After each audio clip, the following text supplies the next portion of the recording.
முடியலை அப்படின்னா, இந்த எல்லா ஜீவராசிக்கான பசியையும் உன்னால் போக்க முடியாட்டாலும் இந்த பசுவுக்கு ஒரு வாய் புல்லோ பூண்டோ ஏதோ ஒரு கீரையோ கொடுத்து அதோட பசி ஆற்று, அது ஒரு புண்ணியம்.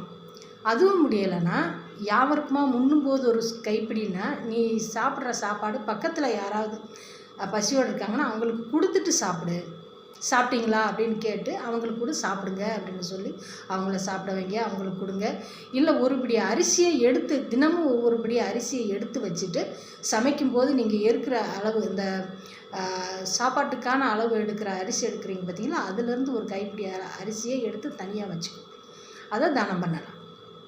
அந்த மாதிரி பண்ணுங்கள்.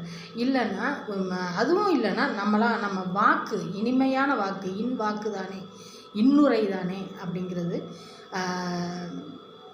மற்றவங்களுக்கு, அதாவது நம்மளை அண்டி இருக்கிறவங்களுக்கு